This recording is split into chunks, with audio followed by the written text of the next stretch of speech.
is a renowned spine surgeon. And his topic is transcambian oblique lateral posterior lumbar interbody fusion, or LIF.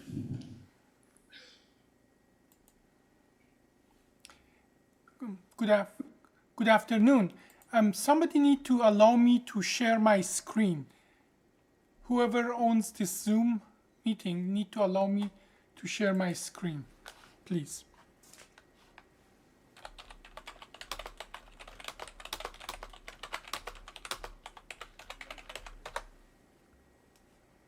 Hello?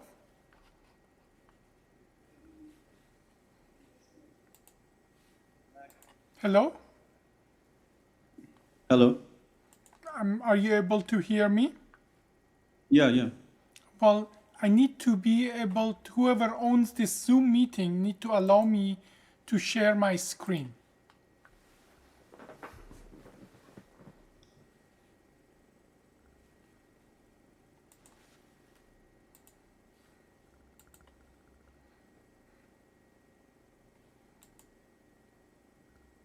Hello?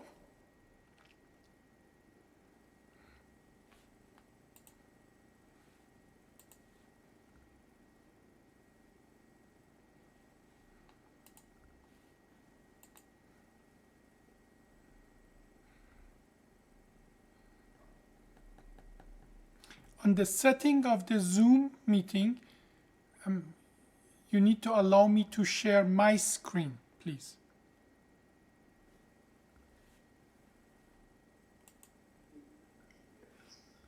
Please, just few seconds, please.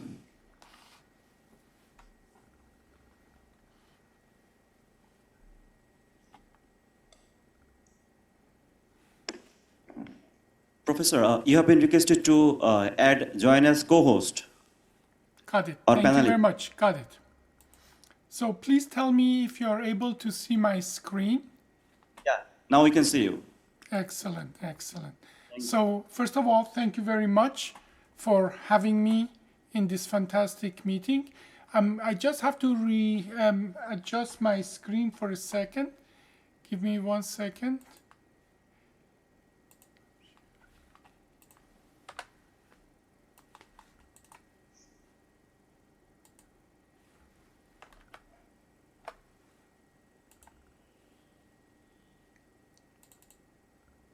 So, are you able to see my screen? Yes. Well, thank you very much.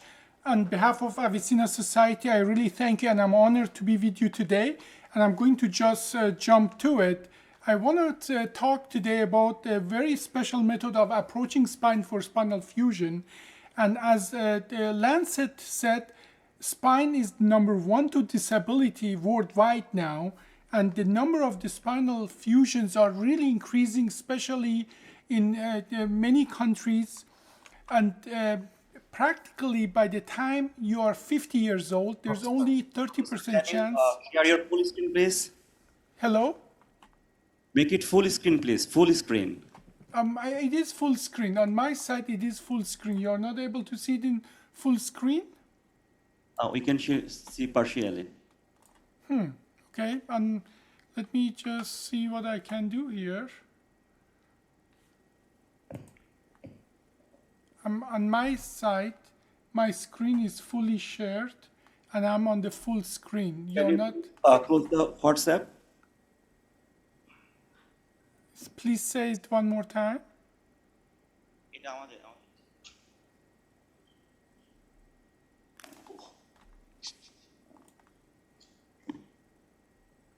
Are you able to see my screen?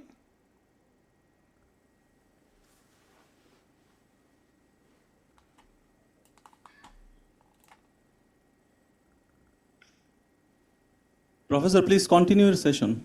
Okay, well, by the time you're 50 years old, there's only 30% chance you don't have spine problem. By the time you're 70 years old, there is 1 to 2% chance you don't have spine problem. Many of these patients can be helped without the surgery or with decompression. But if there is a need for fusion, I want to talk about the new approach to deal with the spine.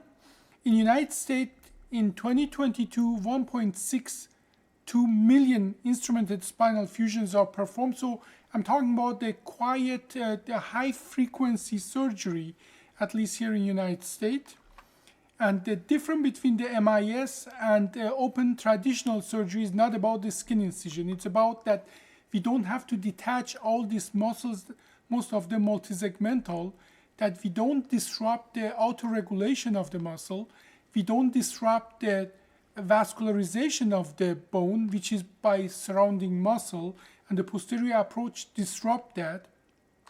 And as well, this is a patient of mine that in 2012 I did the 2-level TLIF, and in 2014 I did the adjacent segment transcambient OLIF. In 2016, patient had an accident. That's how I got this picture. As we know, when you go back to where the previous open surgery was, you only see scars, whereas in the minimal invasive area, there is pristine tissue that is much more conducive to healing. I like to as well to mention that here in MRI, you see after regular surgery, not only in the level of the surgery, you create scars, but here is a patient of mine that I did a L4-5 TLIF, 2 level above, the multifidus muscle has turned into scar. So this is another study based on almost 400,000 patients that just the time on the anesthesia is a risk factor. As a matter of fact, every additional 30 minutes on the anesthesia add 15 or 17% to the combined risk of the surgery. Practically, if you put all the surgeries below 2 hours in one group and all the surgeries above 2 hours in a different group, you're doubling complication rate of that specific surgery. And that is even independent of what kind of surgery you do. Now, I want to show you this approach I'm going to talk about is very distinct from the so-called oblique lumbar interbody fusion anterior to psoas. This is a posterior approach, practically avoiding both posterior elements, but as well abdominal organs. And I want to just mention that we have done by now over 1,900 cases. So we have a lot of experience with that.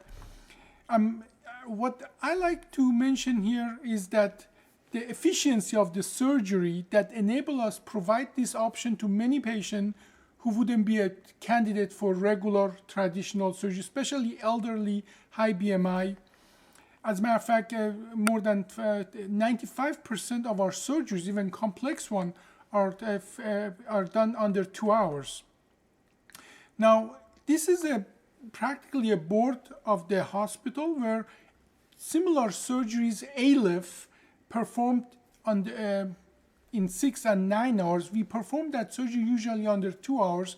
And the reason for that is we don't have to go through traditional exposure. This is a study we published 6 years ago, which shows that the blue line, the TLIF, the risk time associated with the surgery and time under anesthesia goes up with the BMI. MIS TLIF in a very experienced hand as well becomes actually more dangerous than open surgery after BMI of 37, but we could show it in this study and in the next study that the BMI is not a big factor. Now, why is the BMI not a big factor? It's because, again, we performed the surgery with a tube system, and with that, it doesn't really matter if you go through 2-inch or 6-inch of fat, you perform the same surgery. Most of our patients, as a matter of fact, 96% of them ambulate within the first 24 hours, so they can be discharged.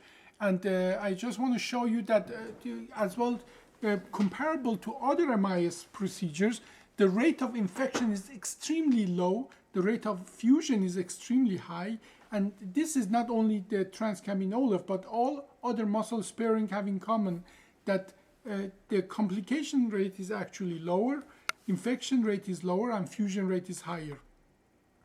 This is what we envision the future of spine to be, not that at this point, only few surgeries are in the United States are performed in the lumbar fusion realm as a day surgery. We are hoping by reducing the risk associated with surgery and increasing efficiency of the surgery, that we are able to make many of these surgeries day surgery, and many surgeries that are usually right now, patient is not considered the adequate candidate for surgery, becomes a doable and frequently performed surgery, especially elderly, where keeping them on their feet is a very important factor. Another thing that I think is very important is that you don't need $1 million robot or technology to perform the surgery. As a matter of fact, what you see in this picture is all you need to perform this surgery. Obviously, skills and the training is as well the important factor here, but the simplicity of the surgery, and we have done a good study over the last 10 years. Almost everybody get very efficient at this after 10 to 20 surgery. And I don't consider it a very long path to get efficient in that. And again, here is the OR, no C-arm. As a matter of fact, in this surgery, we don't even have Bovie bipolar suction. Literally, what you see in this picture is all you need to perform the surgery. Here again, you see the OR. Here what you see, the first table for the interbody and the back table to set, for example, put the cage together. And then there is another table for the posterolateral screw pedicle system. Comparing it to a regular surgery, you have a double or more of these tables, what you see here, to perform the surgery. Again, the simplicity is a huge factor here. I want to just go in quickly, just few minutes over the step of the surgery. Here you see a ischemic spondylolisthesis. I'm not going to talk about the indication here, but here I'm going to just jump to the surgery. We have two C-arm at any time, AP and lateral. Here the C-arms are set up, and I want you to pay attention that this surgery starts at around 5:19 p.m. The first step of the surgery is that we draw the landmarks and the lines on the skin where help us to identify the trajectory to the disc. Then the first step is I put a Jamshidi in one of the levels and draw some bone marrow that I mix with my biologic in a very specific way to increase the fusion rate. Then after that, you will see that the probe comes in. This probe, we are stimulating the up to 3 milliamp. And then once we are in the Cambian triangle, as you see it in AP and lateral, we go to 4 milliamp. Then there is a sleeve over it. Over the sleeve, a K-wire goes in, a dilator goes in, and a tube goes in, as you will see here in a second. That tube practically enable us to perform the surgery. There are certain specific tools that enable us go in that 8 millimeter tube, perform the discectomy, prepare the end plates. And as you see here, just by dilation, this air gets sucked in. These are the specific tools that enable us to do the discectomy. And then a cannulated cage over a K-wire is inserted. If you remember, we started the surgery at 5:19, and at this point, we are just about less than 8 minutes into the surgery, the cage is placed. Then obviously the next step is to put the pedicle screw with double C-arm, which makes it very efficiently, and the whole surgery is done in about half an hour. Now, being that efficient not only increases the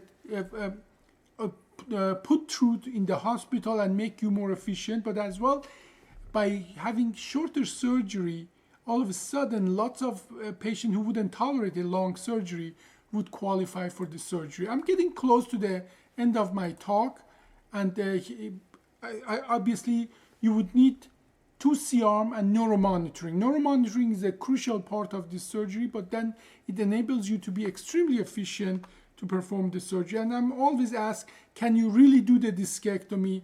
The answer to that is absolutely yes. Now, I want to show you a small video about how the surgery is done in an animation form, and then I'm done. So obviously this is Cambian triangle, and the patient is prone. So in single prone, I don't go back and forth. I use 2 C-arm now, and that really adds to the efficiency. I draw the lines on the skin, and then the idea is here that we use a neuromonitoring probe to go inside of the patient's body to the Cambin triangle, and by having electrodes at muscles in the lower extremity, we know if you are too close to a nerve.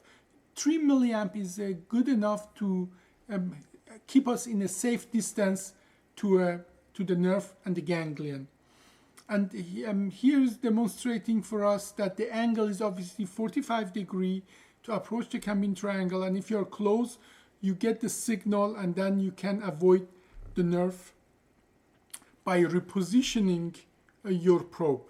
Now, once the probe is in the proper position, there is a sleeve, that metal sleeve, silver sleeve, what you see, it goes down. Then the actual probe comes out. A K-wire goes in that keep the trajectory and the path preserved for you, and then a dilator goes in. And then over the dilator, a tube, a 8 millimeter tube inside, 10 millimeter outside goes in. And this access portal is actually, one end is inside of the disc, the other side is outside of the skin, and it enables you with specific tools to perform a discectomy, prepare the end plate, pack the space with biologic, and then insert the cage. Now, obviously, these tools are very specific. These are not off-shelf tools, but recently, Avicenna Technical University donated the intellectual property to many manufacturers that they can produce it for you in much more price-conscious way for the rest of the world. We have been doing it in the United States now for 15 years, but now it's going to be available soon for the rest of the world. Now, again, these tools are very specific, so they can go inside of that small working cannula and perform the discectomy and prepare the end plates. And the last step is here to pack outside and inside of the cage with biologic that we mixed with bone marrow. And we use a very specific biologic, tricalcium phosphate. This is a peak cage. These days we use, actually, this is an old animation, we use actually titanium cage. And they as well will be available within the next 2 months from an Indian manufacturer, hopefully. So I'm going to just finish that with the idea here that we can help a lot of patients that otherwise wouldn't be a candidate for surgery. And by adding one level after another, we can do complex cases. Like I want to show you this case that practically by putting the cage right, left, front, back, we can correct for deformity. And the question if the fusion is achieved, the answer to that after 10 years following up this patient is yes. And practically by repeating the same steps, you can go from this to this under 2 hours. And this is how skin look like. Now, specifically in the patient with the high BMI, that's a huge value. Like, I want to show you like cases like this that patient really need surgery. And if patient would be long on in the prone position, you see how cyanotic the patient is. All of a sudden, this patient can be a candidate for this surgery. Well, thank you very much. I really appreciate this opportunity, and please join our society. We have continuous labs and educational events. Thank you very much. Thank you, Professor Abbasi, for your nice and elaborate lecture. Now it is time to question and answer. We are running out of time, so we can take only few questions.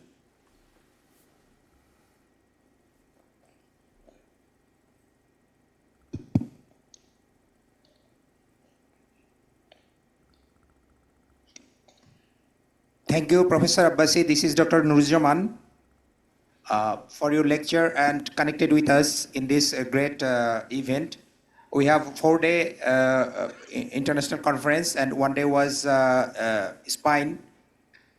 And we are luckily to get you in Zoom, though we want you in physically. But in future, inshallah, you will join with us in Zoom. If anybody have any question to Professor Abbasi?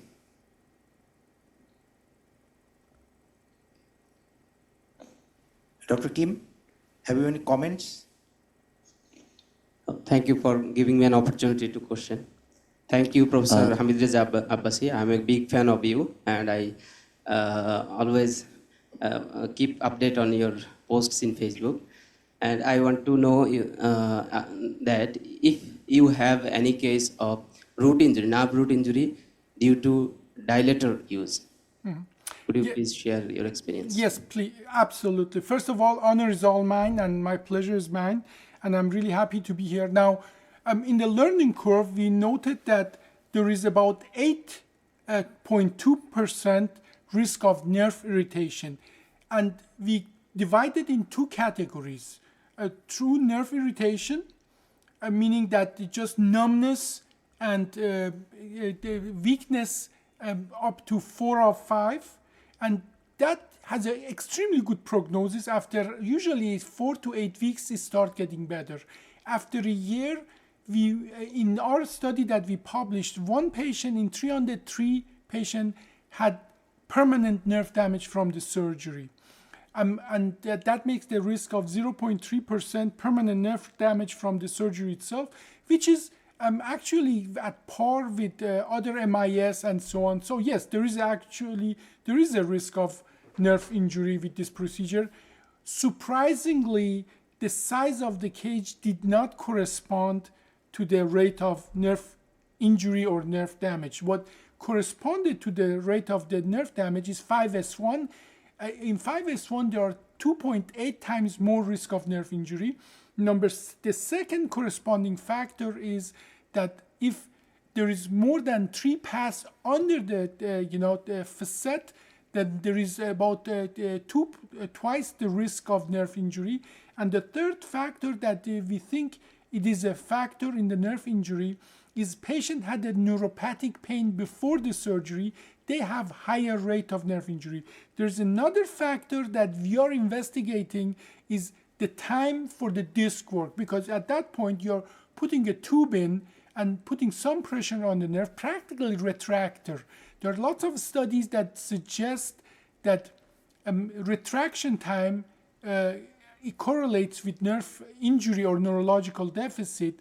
That study is not completed, but we believe retractor time or disc work time, where the cannula is in the disc, more than 8 or 10 minutes may correspond with 1.6 time more nerve injury, but the retractor time less than 8 does not add anything to the risk of the nerve irritation and nerve injury that I discussed with you. We are still investigating that. One more question. Thank you, Professor Abbasi, for your excellent presentation. My question was, as I understand, it's a trans-Cambian approach. So how do you find it difficult to put in larger footprint implants, and how do you address this? Do you use expandable cages or to build up the lordosis and the sagittal balance? What's your thought on it? Well, that's actually, I think, a very crucial question. That what I think is that even in the idea of the entire trans-Cambian approach is that you dilate as you go, and as we know, this space can be very, very limited. And if you like, I can show you just a 10-second video with you to show you what I mean by that. This procedure is a very technical procedure. And I want to show you just one video with you that shows even in the most collapsed space, we still are able to approach the disc because we are dilating, we are increasing the size of the Cambian triangle while we are doing the surgery. Look at that huge osteophyte here.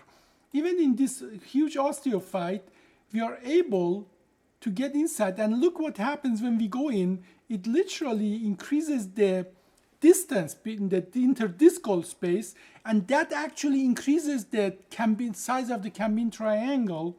And as you see here, I'm just going to show you before and after, and you see that this space, that distance that you have between these osteophytes indicates that as well the lateral recess and foramens are increased in size, And that actually what enables you, once the K-wire is in, safely perform the surgery. Regarding the expandable cage, I did try a multiple expandable cage.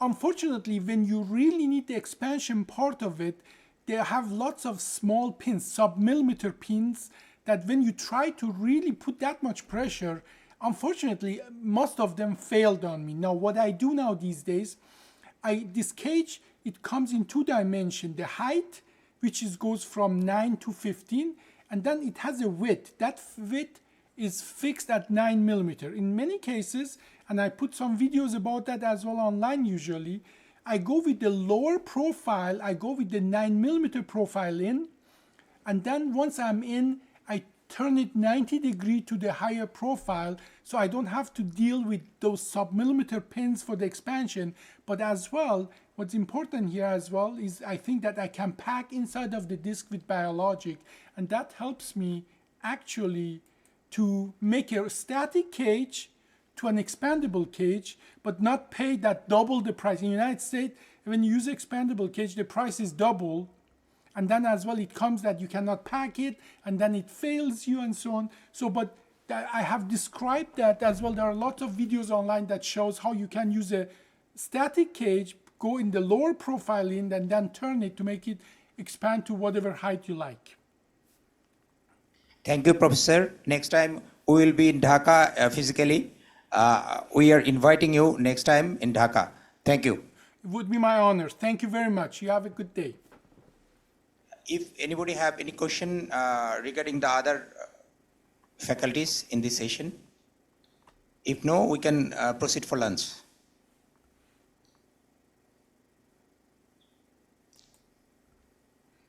Okay.